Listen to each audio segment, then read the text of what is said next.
What's up, everybody? Justin Nault here, and I am ridiculously excited about today's guest. If you have ever consumed any of my content, you know that I am a huge fan of a book called Estrogenic, which exposed me to just an area of human health that I really didn't even know existed. And today, I am here with the author of Estrogenic, Dr. Anthony J. Welcome to the show, man. Yeah, thanks for having me. Rob Wolf connected us. I'm a fan of Rob Wolf, and I've been on his show, and I'm glad that we've connected. Yeah, I was super excited, man, because I love the book. I've been talking about the book forever. I've done a couple different episodes on like toxic products in the home and everything. And when you were on Rob's show, I was like, yes, I have an in. I can talk to him. Like, I got to call Rob. Yeah.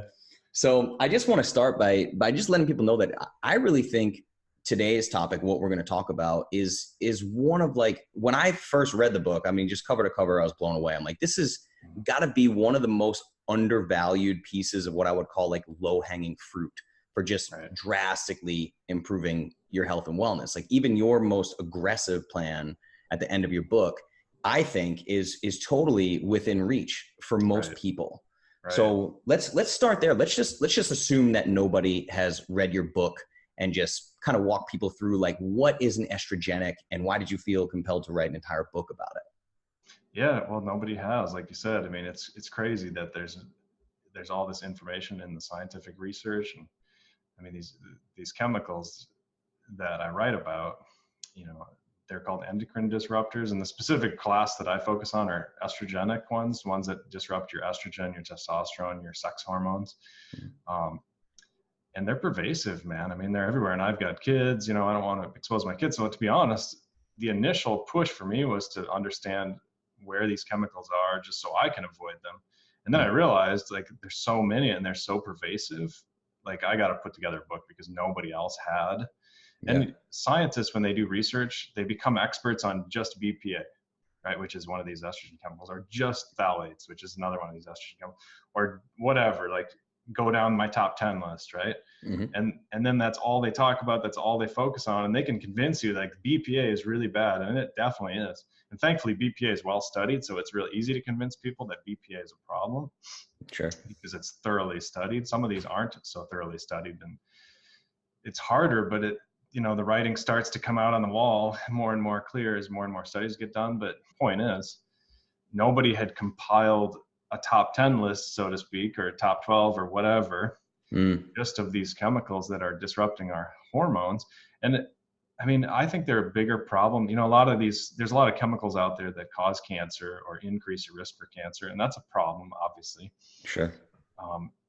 But these artificial estrogens, the big problem that I uncovered was they mess up your epigenetics. Right. And most people don't even know what that is, but if you're a scientist and you know what that is, that's a freaky, scary thing. You start looking at epigenetics, and because the point is, with epigenetics, if you mess up your epigenetics, you pass that on to future generations. Yeah. And so there's a huge impact there because, you're messing up your own health. I mean, I had somebody last week or maybe 2 weeks ago now, they literally doubled their testosterone by simply getting rid of these estrogen chemicals from their household.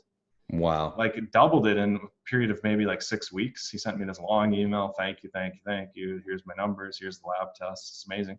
Wow. And it's pretty common for me to get stuff like that because that's a real thing, but you don't even see the impacts on your kids, because, they're happy, they're healthy, they're great. Thankfully, right? There was no issues, and that's what you want. But a lot of people aren't experiencing that. They're experiencing infertility. They're experiencing, the next generation is getting infertile, whatever. These things are getting passed on, obesity. So it's a huge problem.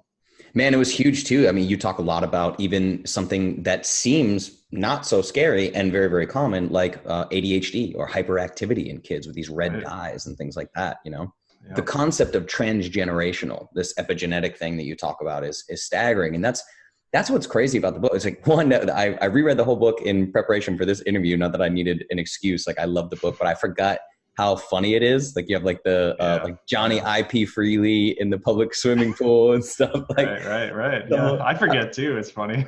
yeah. And I get torn because like it's a strangely fun book to read, but it's also like scare the holy shit out of you. It's just like everywhere you turn is like absolutely toxic. So, I mean, do you have an optimistic outlook on all of this, or do you think it's getting worse as we go? Yeah, I mean, I'm pretty optimistic. My book has actually been accelerating in sales over the last year or two. Beautiful. It's actually picked up, which has been really good. So I think people are getting it, and then a lot of people are talking about it, like yourself. And then there's a lot of other people that have never even read the book, but they're hearing you talk about it, and then they're referencing that, and it's just spreading like that, which is good. But the caveat being, there's an interesting scientist named Michael Skinner, like Skinner. He does epigenetic research. He grows literally about 5,000 mice at any given time. I mean, just a huge lab. He's out in Washington, and I've talked to him. I had lunch with him here at the Mayo Clinic, and I've just generally, kept up talking to him. And he is super pessimistic. I mean, he thinks we're screwed. Like, wow, yeah. Because of all these chemicals, the exact same ones that I talk about. He does active research on atrazine, which is a herbicide. That's illegal in Europe, by the way, and it's the second most used herbicide in North America. He actively researches some of these other estrogen chemicals, of course, BPA. Like I said, he literally just completely pessimistic. He thinks as a species, we're just going to bottleneck ourselves down to a few rednecks out in the country, basically. Yeah. But the funny thing about it is, after having lunch with him, he's so pessimistic, but then he bought, like he said, his daughter is pregnant, and he got her a $5,000 whole house water filter. Yep. So he's like actively trying to do something about it, even though he thinks we're all done for. Right. Which is interesting. Like my whole house water filter was like maybe $500, and I did the plumbing myself. So I don't think you have to go that crazy extreme. And then there's other little things that are a lot easier, like just changing over your personal care products, which I'm sure you talk about all the time. Some of the other stuff like storing your water in plastic, and those little changes, I think, are a lot more within reach. They're readily available for people. So I'm not so pessimistic. I think it's, like I said, if the word keeps spreading, I think it's hopefully going to change the culture. I think we have to change the laws. I really do. Europe has. I mean, Michael Skinner is the perfect example, because he gave a talk in Europe about this fungicide chemical they spray on foods in America, and they used to do it over in Europe. 2 weeks after he gave this talk in Europe, they literally outlawed that chemical, because they were like, holy shit, this is getting passed to future generations. Like, he does epigenetic studies, and they were so astonished by how strong the research was, they outlawed it 2 weeks later. And that talk he gave was like years ago. We still use that chemical in North America. So it just shows you how pathetic our system is in terms of like where the money, how the money influences the politics behind the scenes, and how stuff doesn't get done because these corporations effectively run the country in certain ways. And that's one of the ways it's harming our country, until there's some kind of a tipping point and it's just so obvious. And hopefully we get there soon. Yeah, it's so hard too, because I mean, like, Rob's a good buddy, and both him and I are more on kind of libertarian spectrum in terms of politics and everything. So you get so torn, because I'm at a point now where I fundamentally understand that the way things are going in America, we're going to need regulation and oversight if we want to fix like what we're doing to the environment. And another thing I wanted to ask you about, just on a personal level with nutrition and everything, obviously nutrition's like my game. That's like the number one thing that I'm into. Number one thing, I don't know if Rob told you, but my company Clovis is one of the primary funders of his Sacred Cow project with Diana Rogers for regenerative agriculture and all that.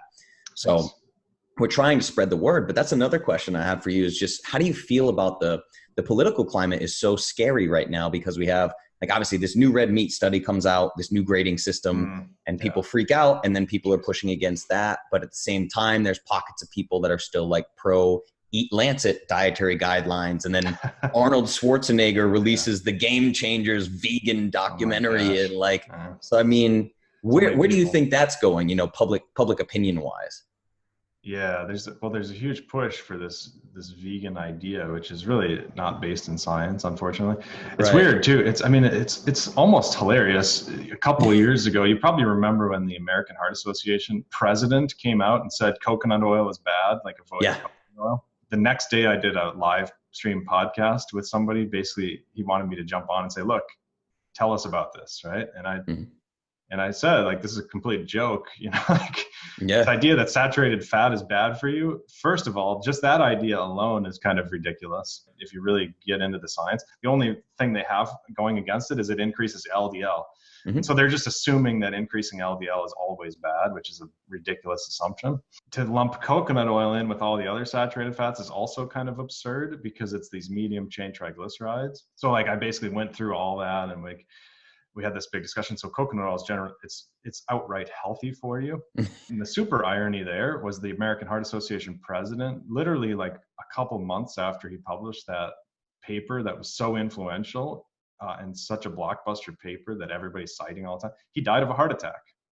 He's not healthy at all. Like, you know, he's kind of an obese, skinny, fat kind of guy. And like, I'm a member of the American Heart Association, unfortunately, because I have to be, because when you publish papers in these fields that I do, force you to become a member, and they own a lot of the journals. And, you know, they have like these spin-off journals, but they're all ran by the same association. So you have to be a member of those associations, and it's paid for by government grants. Which is kind of ironic because those organizations are also propped up by government grants. So they're kind of like, they're getting money from a couple different directions. And the whole thing is a little bit shady, more than a little bit sometimes. But yeah, the point is, like, you know, you have to kind of cut through a lot of the politics and the BS and really find out what's going on. And that's hard to do.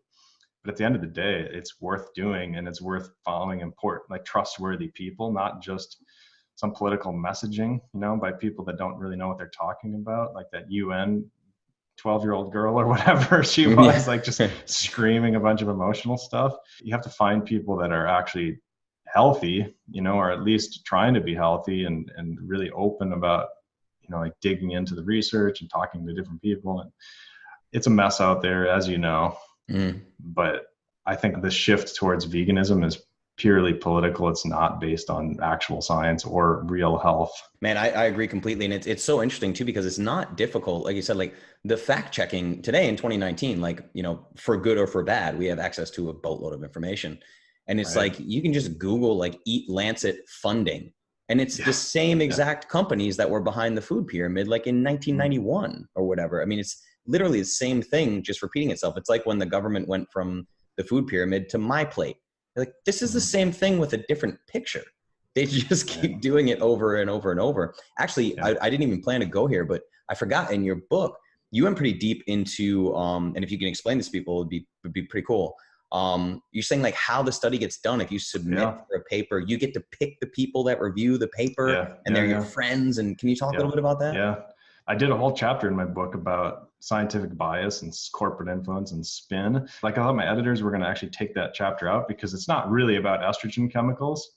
Right. But I was kind of like, well, I can't help it because soy is such a messy one. Soy is the big reason I wrote that chapter, because as soon as you say soy is bad, then suddenly everybody starts attacking and says, well, what about this study? What about that study? And then I have to come back and say, well, what about this study? What about that study? And it's kind of a circle of like everybody throwing studies around. Yeah. And because you can go either way, like there's a review paper that says soy decreases breast cancer. And then like in the same sentence, it says it also increases breast cancer risk. You know, like it's like, it's because there's studies that go either direction, depending on how you kind of come up with the studies and what your conclusions are based on those studies and some of the manipulation of the research. And there's so much money in that area that it's hard to cut through that. So anyway, I wrote that chapter, and that most of my editors said that was their favorite chapter. Because it's stuff people don't know. People don't realize when you submit a scientific peer-reviewed paper to get reviewed by peer reviewers, you pick the reviewers. You tell the journal who should review your paper. So you pick your buddies. They're all PhD credentialed buddies, and you go to scientific conferences around the world literally to communicate with these people and make sure they're on your team and all this kind of stuff. Wow. So there's a lot of groupthink that's generated from this, and it's government funded, of course, because these conferences are all paid for. So that's an issue. There's no confidentiality. Like when you write grants to try and get funding to keep your lab alive and your career alive as a scientist, your name is right on the top, and everybody pays a huge amount of attention and heed to that. So if you disagree with some of the mainstream thought, you know, and you want to study something, you can set up a perfectly amazing study. It can just be bulletproof. But if you've got, you know, a reputation or something, or if you don't have a reputation, right, as being a player and like whatever, they'll look at the name and they'll basically just put it on the bottom of the stack. You know, only 10% or less of the grants get funded these days. Wow. You literally need a grant every few years to keep a lab alive. So you can literally just basically be squeezed out of research if you don't kind of play along. So there's a lot of pressure, peer pressure. That's crazy, man. Yeah, in certain areas, right? And the cardiovascular world is one of the worst, like with the LDL and all that crap. Mm-hmm. I did my PhD on cholesterol and hormones and all this stuff. And beautiful. It's crazy. Like as soon as you uncork the LDL stuff, it's a nightmare of bias and spin and ridiculous epidemiology. Like these population-based studies are a joke for the most part. Right. And you see that with veganism too, you know, like basically most of the people that are vegans are trying to be healthy, right? And they're not eating standard American fast food. So if you compare that group compared to fast food eaters, yeah, you're going to find health benefits in a lot of different categories, maybe not all the categories, but right. Like, so these studies are kind of twisted in a way that's not optimized, you know, so they draw all these crazy conclusions, and it's a mess, man, when you start doing these human studies, frankly. And as you know. Yeah. Now, are you familiar with, this is total rabbit hole we're going down now, but I asked because I just interviewed Dr. Ken Berry yesterday, who's very much kind of on the carnivore side of things. Another good friend of mine that's been on the podcast is Dr. Paul Saladino. And Saladino introduced me to Dave Feldman's work. And I fall squarely, like I would be the poster boy for a lean mass hyperresponder. Yeah. And I got to admit, man, even knowing what I know about biochemistry, knowing that my inflammation markers are below reference range. I have zero inflammation in my whole body, but my LDL-P is sky high. There's part of me that, like, even I get nervous because the mainstream is so stuck on like, oh, your LDL-P is 3,500. That's above reference range. Like, you're going to die tomorrow.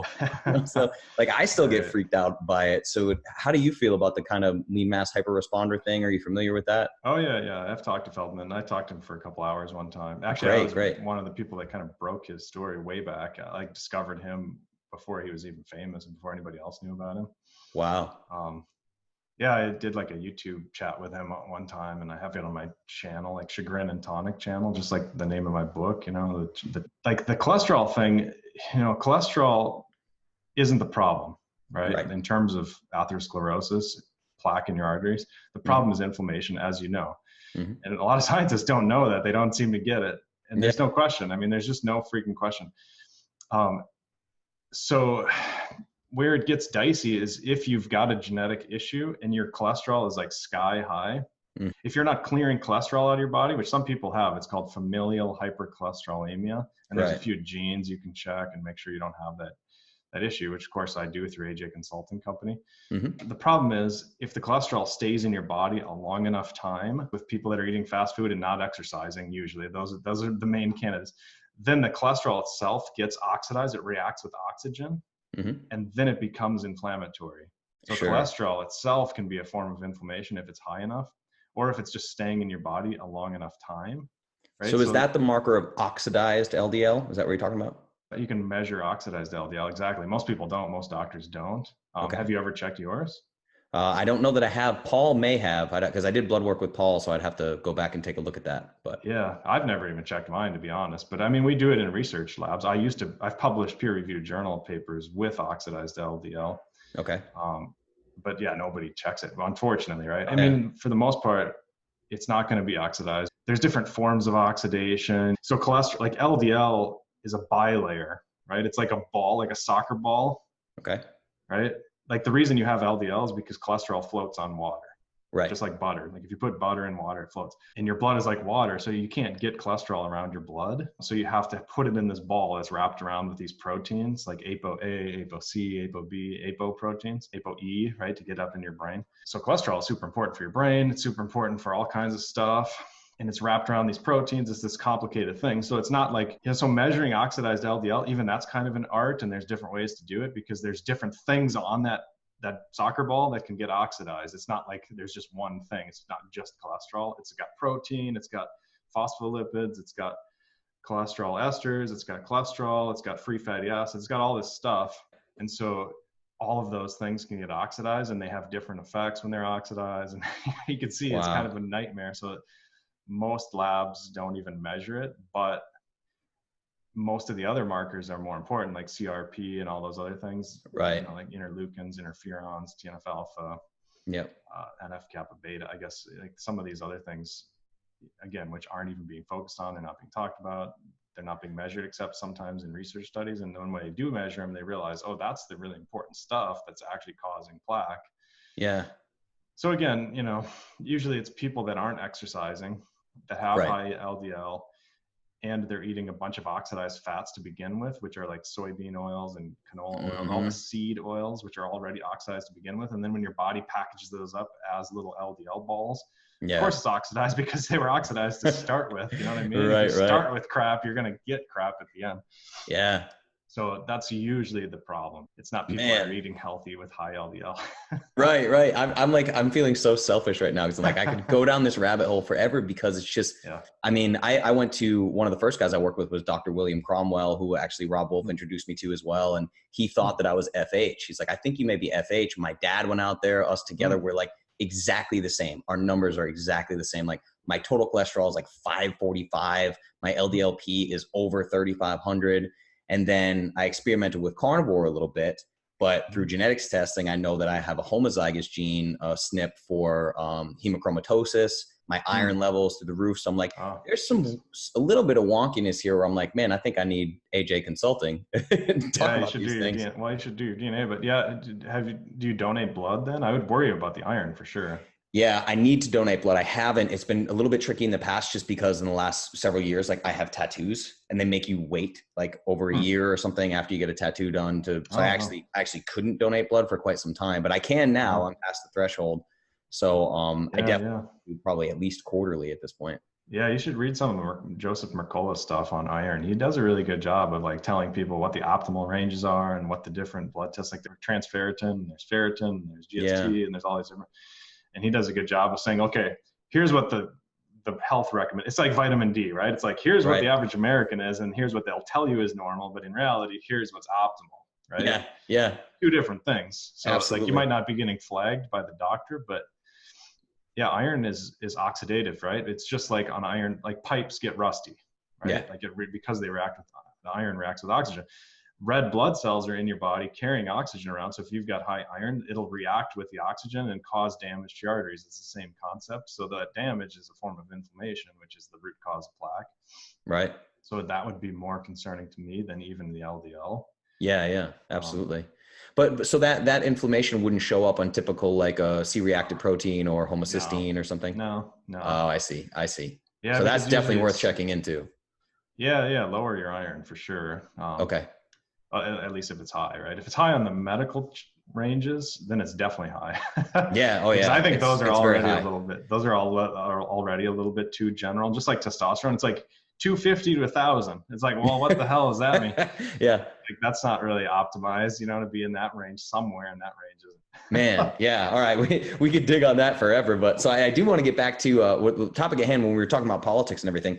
I want people to really understand this soy piece because again, we're talking about these vegan documentaries and everything. Now we have the Beyond Burger and the Impossible Burger, like the number one ingredient is soy protein. So I want you to talk a little bit about, in terms of estrogenics as a whole, you're like right off the bat in the book, you're just like, here are the two biggest ones for food. It's like soy, flaxseed. They're a little bit different. So can we just talk about that, the estrogenic behaviors of soy? So they did a study in Canada with over 100 food items, like plant foods, all plants, broccoli, chickpeas, whatever the hell. And all of them were under 1,000 units of estrogen. Okay. Phytoestrogen. I'm just going to use the word units instead of going down that. Right. Too detailed, but under 1,000 units. Then they tested, like the only ones that were over 1,000 were soy and flax. And those were both over 100,000. That's like crazy. It's night and day. It's not even like in the same city. You know what I mean? It's like in a different country in terms of how much estrogen those two have. Yeah. And flax is unique because your gut bacteria like to break those estrogens down a little bit more. They're called lignans. So that one can be, if you've got really good gut bacteria, you can kind of get away with flax. I'm not a huge fan anyways, because we just have so much estrogen in our culture, but maybe for post-menopausal women or something like that, there's a use. But even that, I'm a little bit skeptical, and we can go into, but the other thing about flax, obviously it has omega-3, right? Yeah. And it's got CBD. Right. Those are both beneficial. So then you can kind of argue that you're offsetting some of the estrogen issues. Yeah. With soy, there's none of the CBD, there's none of the other stuff. It's just pure marketing for the most part to say that it's beneficial. And the really important thing to understand with these, and I didn't go into this in my book, but my book is a little simpler, you know, and this is a little bit technical, but with testosterone, there's only one receptor. It's called the androgen receptor. So when you take testosterone, it goes through your blood, boom, it sticks to the receptor, the androgen receptor, and gets taken in, and then acts on your body. But estrogen, there's two receptors. There's estrogen receptor alpha and estrogen receptor beta. So that complicates things, right? Because there's three estrogens. There's estrone, there's estriol, and estradiol. So you got three different estrogens, and then you've got two different receptors. So you can imagine like how messy that gets really quick in the research, because exponential. Yeah, because most people, they're just looking at one of the receptors, or they're just looking at one of the estrogens, you know, or they're comparing soy with one of the estrogens instead of the other one. And there's all this debate, right? Like if you look up studies on estrone, some studies will say it's a weak estrogen. It's well established that it's a weak estrogen. And then another study will say estrone is a strong estrogen. Like literally people argue at this, and they state these things as if they're well-known facts, but there's a lot of messiness in that research. Wow. But the point is, there's two receptors, and that's the most important part. There's estrogen receptor alpha and estrogen receptor beta. Alpha and beta. So when you've got estrogen in your body, it can either bind alpha or it can bind beta. Alpha, most of the time, is problematic. Like outside of development, when you're in a fetal state and all this stuff, and the alpha receptor most of the time is bad because it increases breast cancer, it increases prostate cancer. So you got the men, you got the women. And there's a lot of other health issues associated with overactivating the estrogen receptor. And of course, you go through these artificial estrogens that I talk about in my book, and you'll see, if you really dig into the research, again, I don't get that technical in my book, because I'm trying to make it so just normal people can read it. But of course, but these are all alpha activators. They're all causing health problems. Beta actually can be protective against breast cancer and protective against prostate cancer. So some beta activation is good. Not too much. You don't want to go crazy with it, but a lot of the times when these drug companies are looking for drugs against breast cancer, or to cure breast cancer, or to cure prostate cancer, they're looking for something that only activates the beta receptor and shuts off the alpha. The interesting thing is, like, soy, people they used to debate and say, like, soy only activates the alpha receptor. In fact, that's what Michael Greger said. He's a vegan. He made this YouTube video basically saying soy is good because it only activates the estrogen receptor alpha. And most people don't even know what that means. So it doesn't have that much impact on the culture, but he's saying soy is good. He's a medical doctor. People believe him. And it sounds sciencey. And the study that he shows in that exact video, I looked it up, and it's got basically two experiments. One of them they did with a certain type of breast cancer cell, and the other one they did with a different type of breast cancer cell. So it's like figure 1 and figure 2 in that paper. Figure 1 showed, like Michael Greger says, soy increased beta activation of the estrogen receptor, right? So it seems like, oh yeah, that's good. It didn't increase the alpha receptor. But then figure 2 showed in this other type of cell, it increased the alpha receptor and not the beta. It was like the total opposite. So in that same paper that he was citing, it was like there was clearly no conclusion, because the two different cells that they tested, they took cells out of people, tested them, and they gave totally opposite results. So in my mind, like, if you look at enough research, you start to realize, like, if anything, soy activates both receptors, and it can be confusing based on the individual and their genetics and how much estrogen receptor alpha they have versus beta. It's just too risky. It's not even good for postmenopausal women. Like, if you want to do something in your postmenopause and some plant extract or something, use licorice root, because that one is very good for beta activation and almost no estrogen alpha activation. But again, that's like super in the weeds, but I know you appreciate that, because that's a great tip. You've read my book, and this is kind of going a step beyond it. Absolutely. But yeah, the soy and flax thing, a lot of it rides on you having good enough gut bacteria to break those estrogens down. And that's a huge assumption today, which I wouldn't assume for anybody these days. It's a huge assumption. You've changed a lot of things for me, man. So my company, Clovis, actually started with a product first, is a powdered superfood I made called the Perfect Paleo Powder. And then I went on to, you know, as I got credentials in nutrition and started helping people with coaching and things like that. But since Estrogeneration, I have flaxseed powder is in my formula. That's coming out. I'm actually making a new version of the product right now. And then just little things like making sure if I'm going to be in a plastic container, like I'm going to be in a number 5 container in terms of recycling code and everything. I mean, I'm telling you genuinely, like you changed the formula of my flagship product. I was like, wait, because 99.9% of people come to me, they're obese. Their metabolism is just wrecked at this point. So to make some kind of assumption like, hey, flax is probably good for them, boy, you know, that's risky. It's risky. Yeah. And you have the omega-3 thing. It's like, okay, yeah, but it's not the essential omega-3s that you're dealing with anyway. So you have the conversion issue and all that. It's like you said, is the risk versus reward. Now, particularly with soy, I think the risk versus reward is astronomically lopsided. And then I get like fighting mad when it comes to, like you mentioned in your book, like soy infant formula and stuff like that. I can't wrap my brain around that, you know? Yeah, it's purely financial interest and it's not health interest. It's motivated by money and not people's actual real life health. And they've managed to convince people. That's the problem. The irony is, for some reason, like you don't have to be a vegan and eat soy. You can be a vegan and totally avoid soy.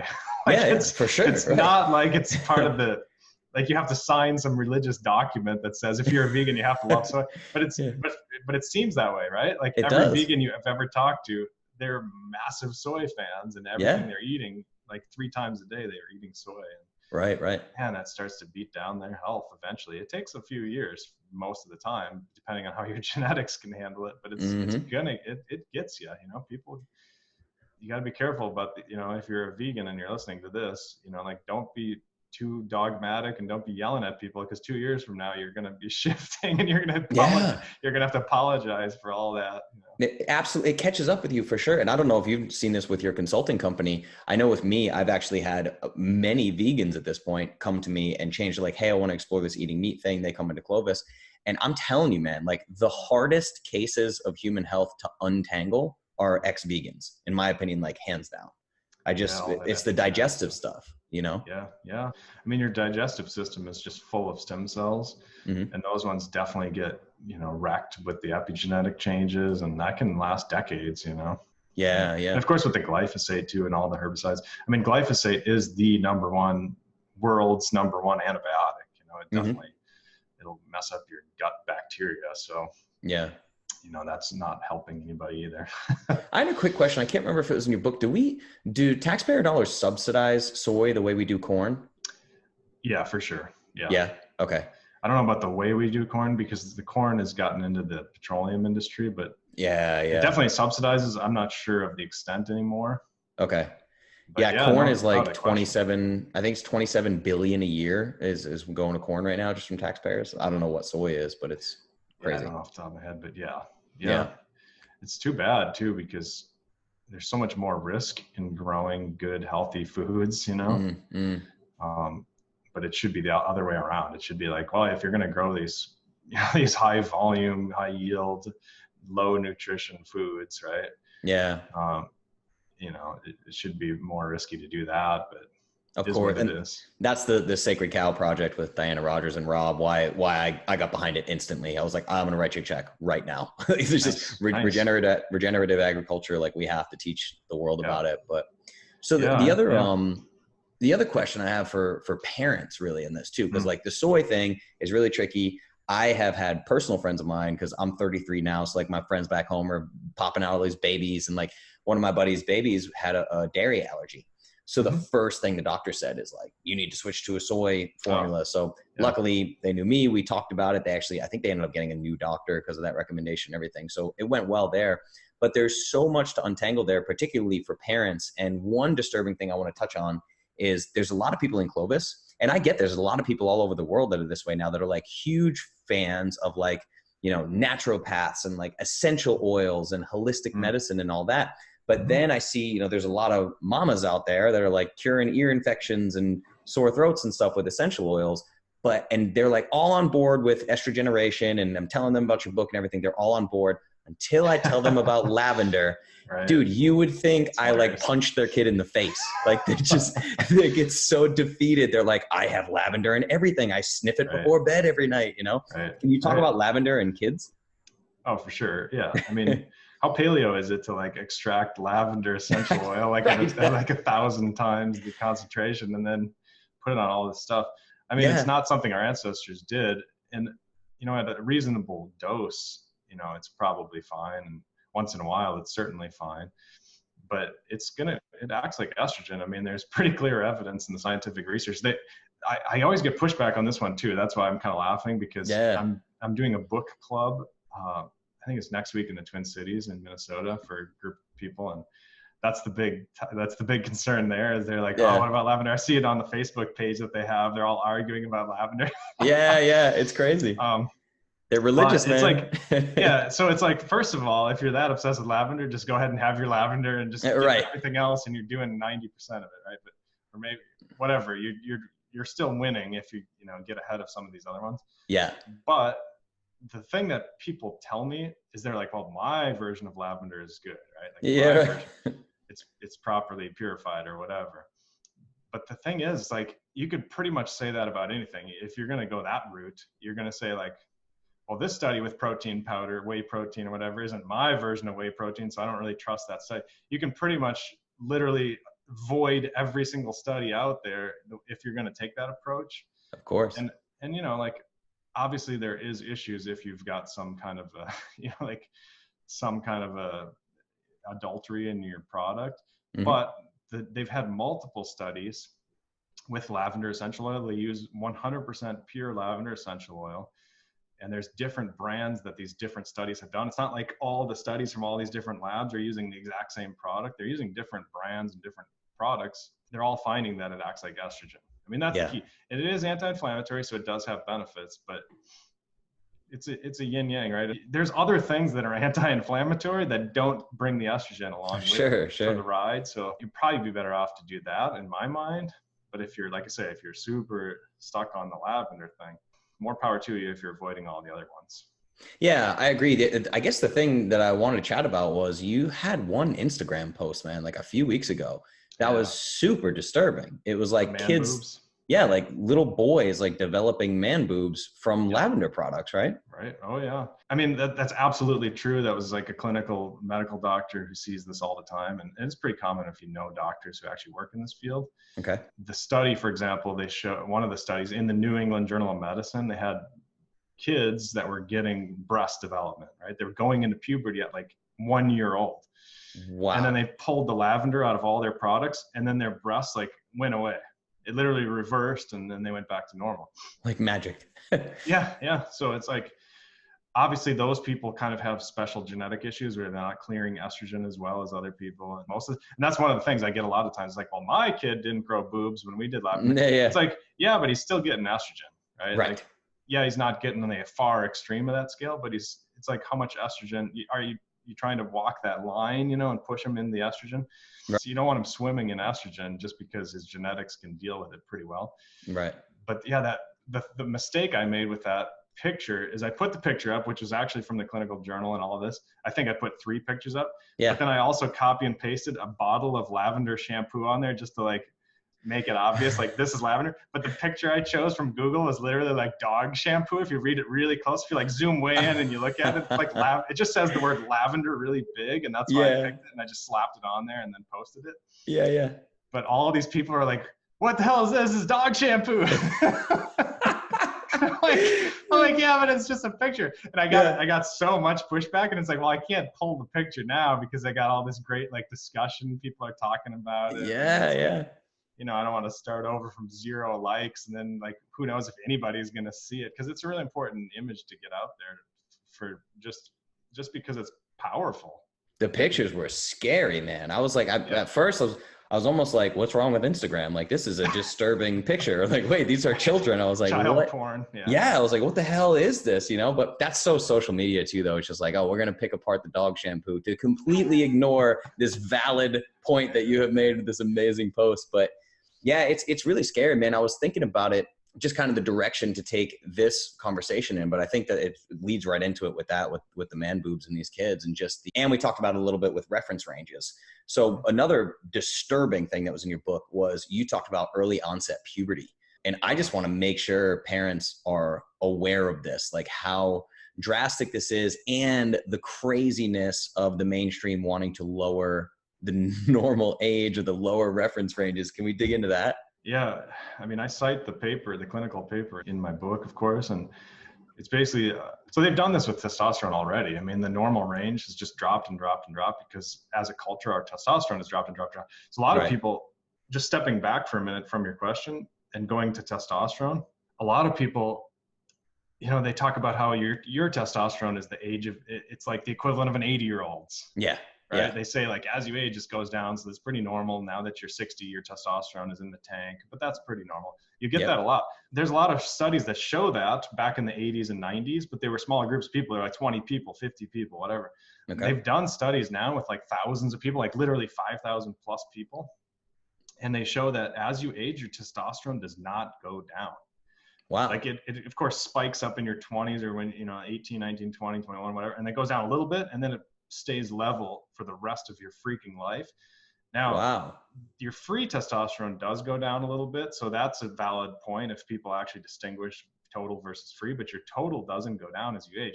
The problem is, as a culture, everybody's testosterone is going down, even the 20-year-olds right now. Of course, the 80-year-olds have gone down in the last 20 years because everybody's gone down, right? So that's throwing that off a little bit. I did a YouTube video on this and I pulled it because I did such a poor job of explaining this. Mm-hmm. But I mean, there's a really clear study. It's amazing. Eventually I'll get around to doing another YouTube video. And so like shooting YouTube videos is kind of far-fetched right now, as busy as I am with 4 kids and working full-time at Mayo Clinic and all this other stuff. The point is your testosterone doesn't drop as you age, right? It's just everybody's is lowering. So what they've done because of that is they've lowered the whole range. They've just taken it and said, okay, 350 is no longer the bottom of the barrel. Let's drop it to 300. Oh, now there's so many people coming in around 280, whatever. Let's just drop it to 250. That's what they've done. They've crept down over and over in the last 20 years. And they're doing the exact same thing with puberty. And that's what I was pointing out in my book, is that they're writing medical journals now, articles, medical doctors, and they're arguing that we should need to lower the normal range of puberty because it's no longer, it's so normal now that 8-year-olds are coming into puberty, 9-year-old girls, this kind of thing, especially the girls, that they're trying to lower it, which I think is perverse, right? Rather than actually figuring out the real problem and addressing the problem. Yeah. And part of the problem is these doctors don't realize it. They just don't know, right? They're not educated in these artificial estrogen chemicals. They think it's just because, actually, I don't know what the hell they think, to be honest. Yeah, that's the thing. They just recognize that it's happening and they're saying, well, let's move it down. Yeah, I can't wrap my head around it too, because when you start thinking about it, like lowering the age for, I mean, they do this with everything too, though. It's like, doctors did it so they could prescribe more statin drugs. They lowered the number for high cholesterol, vitamin D, like you talk about. They've done it, testosterone, they've done it. But with this kid thing, it just sounds like diabolical. Like, what are you doing here? And I can't wrap my head around it. It just seems like there's like common sense has completely gone out the window. Like, how do you justify it? Yeah, I don't try to. I totally disagree with it. I think it's crazy, just like you do. I mean, but yeah, that's the culture we live in. I mean, these scientists, some of them are pretty wacky. They have a lot of influence, like I said, the guy that coconut oil story is a perfect example, right? Like there's this anti-aging doctor or scientist who was on Joe Rogan's podcast a couple times, and he's pretty famous. And sure as hell, like the last episode he was on, I was super disappointed because he came out that he's taken statins. He like exercises once a week, like just on and on. His sleep is pretty crappy. I mean, it was a bunch of things, and it's like appalling when you pay attention to that. And most scientists are like that, to be honest. They just don't even care about their health, and they're trying to find the easy way out. It's not a real good culture of people that you want to look up to from the perspective of optimizing your own health. They're doing good studies in like real niche areas, but man, they're not healthy people.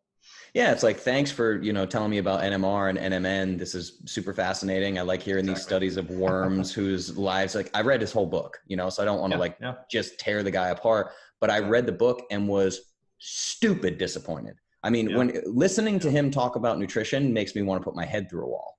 I mean, he's literally like, Don't eat like a lion, eat like a rabbit. Your plate should be mostly plants. And and what I love is he uses words like this, where he's like, it is definitive, irrefutable, across the board, saturated fat is dangerous. And you're like, no, that's not. I don't know. I could rant on that forever. I had the same conversation about the same guy with Paul Saladino the other day. We were just like, what the hell is happening here? It's crazy. He's taking Ambien. He loves tofu. He's talking about how he wishes he ate more tofu. He just doesn't have the discipline. Your body's talking to you, brother. But what's funny too, what also helps a lot of these scientists, there's two things that I think about, and this is totally off topic. I personally think, number one, scientists like myself, we're literally standing up most of the day, walking around doing experiments. So we have this huge advantage because we're not that sedentary. So if we were sedentary, we'd be, fat as shit, and we'd be unhealthy as shit, right? Because our most scientists have crappy diets, and they're not paying attention, and they've got all these wacky ideas about what good diets are. Yeah. So they're not that tuned in, but they're getting away with a little bit more because they are up walking around a lot. The other thing about it, it's a difficult process to become a scientist, right? Like, most Americans are not getting their PhD in science, or even going to med school, to be honest. I mean, it's a difficult, tough process. I mean, my brother's a surgeon. A lot of nights you can't sleep, like you're up half the night studying, or then you're doing surgeries or whatever. And even like a biochemist like myself doing a PhD in biochemistry, it's challenging. If you've ever taken like organic chemistry in college or biochemistry in college, you realize like this is not something you want to do for 5 more years. Most people have that common sense built in. Yeah. And so what ends up happening is the subjects of science oftentimes pre-select healthy people, right? Like, in other words, if you're somebody who's got really good genetics and you can kind of get away with doing a lot of unhealthy things and still kind of, maintain the semblance of good health, you're not necessarily that healthy, right? Right. But you're getting away with a lot more. Then you become a doctor or a scientist. A lot of the other guys they drop out, they get weeded out. And I think that's a big part of it. There's actually some natural selection that occurs based on your genetics. Now, again, this is just totally like my own wacky theory. Yeah. But I really think those two aspects, just running around the halls like the doctors are always doing and the scientists are always doing, and then just having good genetics to start with, because that allowed you to get that far along in that academic process, is probably a big factor of why they kind of scoff at good diets, and they think like, that doesn't really make that much difference. Like, yeah, that's because you can get away with a lot of stuff. Yeah, I think that's super intriguing, man, because I harp on this quite a bit with my clients that come in, particularly when they come to me like they're they're in their middle age and they're obese or things like this, and they're looking to like Jocko Willink and David Goggins for advice. They're like, I'm gonna do what they do. I'm like, listen, man, some people can sleep 4 hours a night like Jocko. I am not one of them. If I tried to sleep 4 hours a night and make it through med school or something, I'd be like, nope, I quit. I'm done with this. I'm ringing the bell for the Navy SEALs. Like, nope, I'm done with buds. Thank you. I think that's a totally legit point to make. It's too bad because, like I said, those are the people that are leading they're kind of forming the conversation around these topics in our society, and they're the ones that are respected. And it's very few and far between the people that kind of rise above that. When I do DNA consulting, I sometimes do spouses, I do whole families, and it's really funny because sometimes I'll come across like a husband who has just crappy detox genes, and he's real sensitive to all these chemicals and this and that, and his wife is just like immaculate. And then they're always like, oh, that's why you always think like these chemicals are terrible and you always feel like crap when you're exposed to these chemicals or whatever. Yeah. It's so confirming, because it was hard for the wife to empathize up until that point when she realized, oh, my husband has crappy genes for detoxing all these chemicals, or vice versa, right? Yeah. It happens all the time. And even if it's not a spouse, oftentimes I'm just doing a solo consult with somebody. Even, and this is actually applicable to pro athletes too, because I do consulting I've done NFL players, active NFL players. I've done, a lot of Major League Baseball pitchers. I do all kind of MMA fighters. And most of those guys just have phenomenal genetics. And that's another similar situation where they've gotten that far because their DNA has allowed them to cheat. Like, I had one professional pitcher in baseball, real famous, and he's super sensitive to soy, right? Okay. And I was telling him this in his DNA. He's like, oh yeah, it's funny that you mentioned that. And I'm just looking at his DNA, right? Like reading the crystal ball. Yeah. And he's like, yeah, if I have soy, I puke. Like, I literally get sick and I can't touch it. I just tell everybody I'm totally allergic. And I'm like, that's probably why you're a professional pitcher, because if you had been able to eat soy your whole life, right? you probably would have been eating crappy and you wouldn't have been as optimized, but because you couldn't even cheat on it a little bit, it's actually helped you perform. You know, it's interesting to do the DNA with people. It actually confirms, you know, a lot of these people that are supposedly like super sensitive to chemicals, it's a legitimate DNA issue. Of course. Yeah. And it's hard for people that don't have those legitimate issues to empathize sometimes with it. Yeah, the individuality is huge too. Like we know Rob with Wired to Eat, he talks about this too. Like Rob and his wife can like eat all the carbs that she wants. He has like 50 grams of carbs. He's like laying in bed, like dead to the world. You know, everybody's very, very different, and there's so much genetic variance there. You got me really wanting to read my whole crystal ball now. I mean, I've done so I've done like 23andMe and all that. Is that all you need? The raw data from that? That's wow. all you need. Yeah. Okay. Very cool. Yeah, no, I've been doing it like since 2010. Okay. I did my own, and like they do these health reports. 23andMe in particular, people pay like $100 extra and get these health reports, and it just tells you what color your eyes are, and it has all this useless information. Everybody's disappointed with it, and then they come and do a consult with me, and they're like, "This is way more than I thought you could tell." Right? Like there's tens of thousands of studies on, and there's 900,000 SNPs that they sequence. Wow. That's a lot of information. But the other tricky thing too is I know like I've run my data through like Rhonda Patrick's free tool. And then I ran it through Promethease, and I looked at Promethease for 5 minutes and was like, I have no idea what I'm doing. Like, nope. Simplifying it is huge. Trusting the person who's interpreting is huge, because now there's a ton of companies propping up that are basically just making these crazy claims. Even Rhonda Patrick is a little borderline on some of the stuff. Like I just posted on Instagram about saturated fat. I'm constantly hearing like, oh, Rhonda Patrick's free report told me I can't eat saturated fat. Right, and it's like, I've looked into that gene and there's like no evidence for that. Like it's not even like close to good evidence. You know? Wow. Like if you're going to make claims like that, you're going to go into some weird, sketchy territory, because there's a lot of studies that kind of make loose, foggy associations between wacky things. You know, it's like, oh, your hair color is this, so your toes are going to be this or whatever. It's like, it doesn't mean anything, right? Like a lot of these associations mean nothing. In order to publish research papers, you need a positive finding a lot of times. You can't just say, we didn't find a damn thing, so, you know, here's what we looked at. We found nothing. You hire these professional mathematicians, they're biostatisticians. Okay.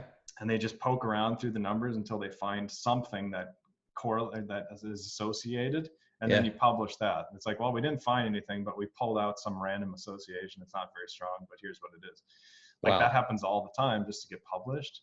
Yeah. So you have to have the ability to weed through that and say, look, let's make a cutoff and say, like, if it's not a twofold increased risk for something, let's just totally ignore it. Yeah, right? You have to have some ability to pitch out and put in the trash all of that useless extra information, which is almost overwhelming, like you said. Yeah. And then be able to recognize the stuff that's actually meaningful and valuable, which hopefully that's what I try and do. You know, I can't say I'm perfect for sure. I'm always trying to improve, but that's my main goal. So I'm gonna call you at Christmas time, bro. When you schedule. When the waiting list is down. Yeah. Well, the other big thing I wanted to talk about is with obviously I'm far more familiar with Clovis, my company, than you are. But just to give you an idea, over right now, I think it's down to 75% at this point, but for a long time, 85% of my entire audience was female between the ages of like 24 and 48. So I have people that come to me all the time that are in their 20s, their 30s, maybe my age, like, you know, borderline millennials, whatever, like the cutoff there. And they're like, oh yeah, I've been on birth control since I was 13 because I used to get headaches. And my doctor put me on it. And I'm like, what? Or even like, dude, I tell the story all the time. She doesn't care at all. Like my little sister is gay. And she was like 2 days late on one period and boom, birth control prescription, like right there. And I talked, she's not on it anymore, thank God. And we had a big conversation about it or whatever. But it's just such a ridiculous thing. So I just want to give, because I know you have a strong stance on this. So I just want to like, what would you say to the listeners either currently on birth control or considering birth control? Get off of it. That's definitely the approach I take. Yeah. I mean, it's not worth messing up your health, you know, it's just not. And I mean, I talk to so many people, you wouldn't believe the emails I get, you know, like all this stuff that comes out of it. And most people, they're looking at the studies, right? And they're trying to figure out if it's good or bad based on some of these studies. and the studies, there's significant problems, right? Like I mentioned in my book, suicide rates increase with birth control users, right? Like there's absolutely findings. Huge problems. Yeah, and breast cancer increases. And of course, the doctors, what they'll tell you is that the ovarian cancer decreases, like I mentioned in my book, but it's like 0.05, it's 0.5% of a decrease. But then with breast cancer, you get like a 2% increase or something like that. Like it's like the risk totally outweighs the supposed protection. Yeah. But nobody ever mentions those issues. And then the other aspect of it in my mind is we're so saturated with all these other estrogen chemicals, right, that it's a bigger problem now than it's ever been. And it's passed on to the next generation, which no studies have really done a good job with birth control. They do it in animals, like absolutely with the fish studies, which I mentioned in like chapter 9 of my book towards the end. It's clear that if you're exposing fish to birth control, or frogs, or whatever animal you want to study, I mean, it's even some of the mammals, if they do the study, sometimes there's not an effect in the immediate generation, because they make these drugs to try and make sure there is no effect. And that's good. I like that. But then there's an effect in the next generation. That's almost worse, because nobody thinks there's a problem. Right. And if you're passing a problem on, and these estrogens, and again, I didn't mention this in my book, but you're going to really like this, right? Because it's worth mentioning. I probably should have said this in my book. Maybe I did, maybe didn't. But inside a cell, right? Like a cell has like a pillowcase, right? It has a membrane, it has a bilayer. So just think of a ball, it's got a pillow, think of a pillowcase. Okay. But most people don't realize inside the cell where the DNA is, there's another pillowcase, there's another membrane, there's another bilayer. Most people don't realize the DNA is like a cell inside of a cell. It's protected in its own right.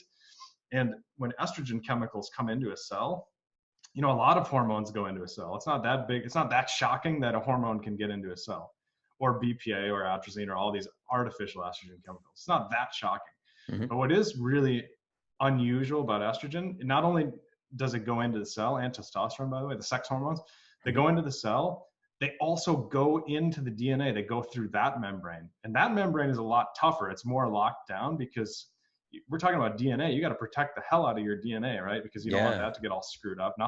Nothing should be going in there. But these sex hormones do. That's one of the reasons they're so impactful. Like if you take testosterone, you're a bodybuilder, right? Like you're going to notice there's a big difference, right? Yeah. Because these hormones have a big difference. It's not just like a minor little thing. So they go into your DNA, these artificial estrogens, and that's how they modify the DNA, and that gets passed on to the next generation.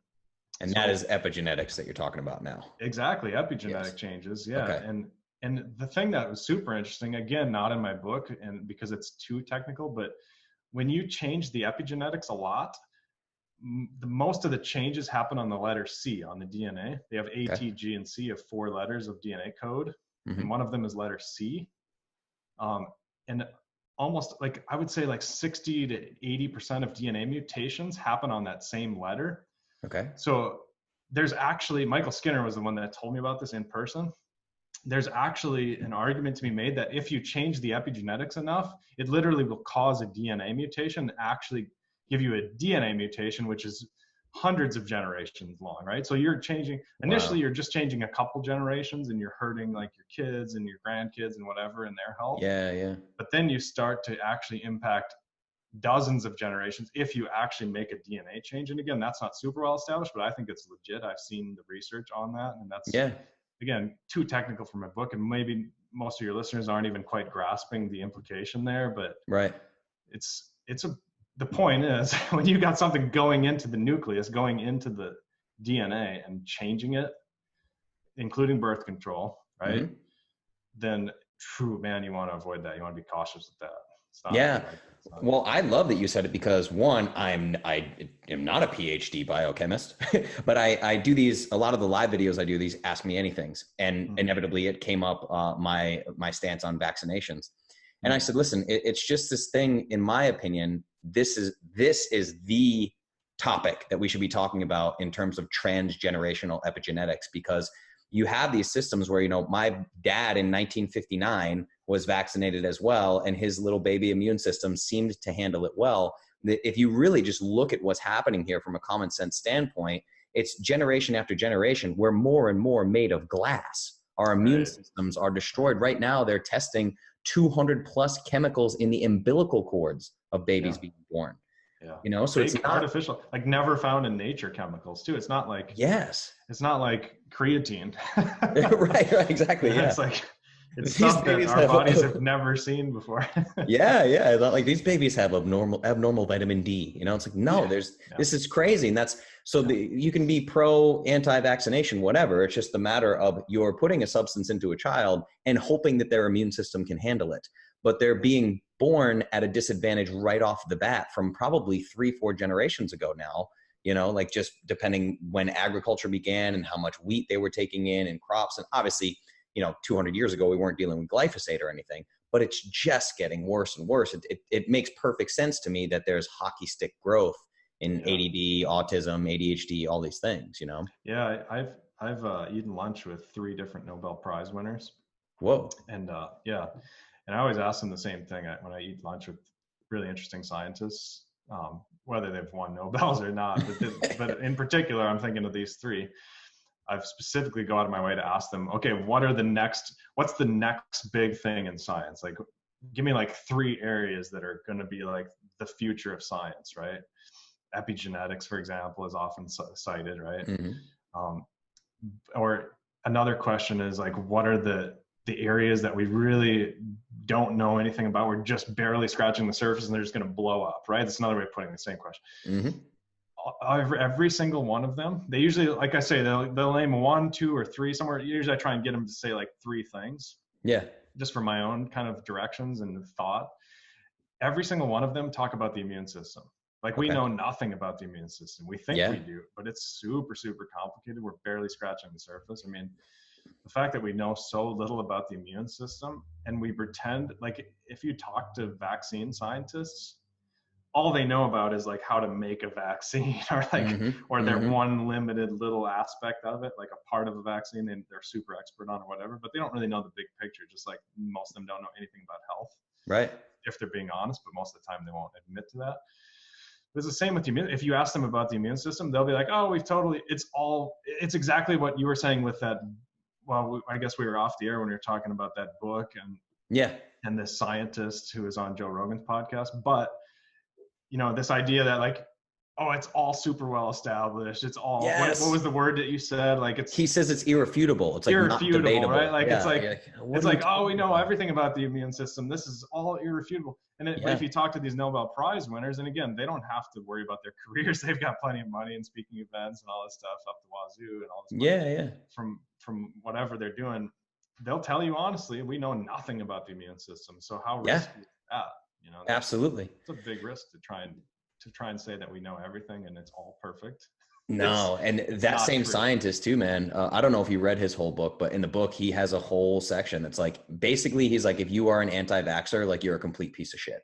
That's what he says. It's like, I was going to get his book. And then after I heard he's taking Ambien and he's taking, I know. And he's taking statins and all sorts of stuff. I was like, yeah, no. No, and that's what he does. He presents it as if it's decided, and that's what Paul Saldino and we hit it off really quick when we started talking. What I love is he's just got this focus on immunology. He's like, look, man, there's plenty of people running around telling you to take antioxidant supplement XYZ and take these polyphenols and all these things, and he's like, at the end of the day, very few people know much about immunology in general. You know, so we don't know the downstream. I think those are the 2 big fields: immunology and neurology. Okay. And the reason for that, like studying the brain and studying the immune system, the reason those are such difficult fields, again, going back to the Nobel Prize winners, the neurology is another big one that they always bring up. Like as a field, right? Like, you know, that's one of these fields we just know nothing about. We're barely scratching the surface. And the reason for that, I like to use the Heisenberg uncertainty principle, if you know what that is. It's basically like, when you try and study, and of course you've seen Breaking Bad, so you probably know, you know the word Heisenberg at least. Yeah. But when you're studying an atom, you know, there's an atom going, like imagine the Red Sox stadium. If you put a pea on the pitcher's mound, like a piece of food, like a bean, a pea, whatever the frick. Sure. On the pitcher's mound, imagine the electron is going around the whole outside of the stadium. That's how far away an electron is from the nucleus of an atom. Wow. And if you try and find and locate that atom and you say, okay, I want to study this, let's find out where it is. As soon as you reach in there with a probe, you hit that electron and it flies to the New York City, right? Wow. So it's called the Heisenberg uncertainty principle, because the more you try and study it, the more you disrupt it and screw it up. And that's exactly what happens with the brain. As soon as you just start drilling into the brain and taking pieces out, or, you know, trying to do manipulations on it, you're actually just studying the screw ups that you're causing. Yeah. And you're not really studying the brain. And the same exact thing happens with the immune system, more so than anything else, because the immune system is super on edge, right? As soon as you start poking around in there and cutting in and putting needles and doing stuff, putting chemicals, whatever, you trigger all kinds of wackiness, and then you end up studying the wackiness, and then you try and make conclusions. It's a hard science. It's a difficult thing to study, and that's why both of those fields are in the infancy. So anybody who says like, we know everything about autism, or we know everything about neurology, or we know everything about vaccines and the immunology, they're total BS peddlers. Yeah. They shouldn't be trusted. No. It's crazy too. I told you a bit about this off air. My listeners know this very well, but my niece Savannah, she was born having over 300 seizures a day. Oof, so wow. She's still with us. She beat all the odds. Her life expectancy was less than 3 years. She's 5 now. She's still on a G tube.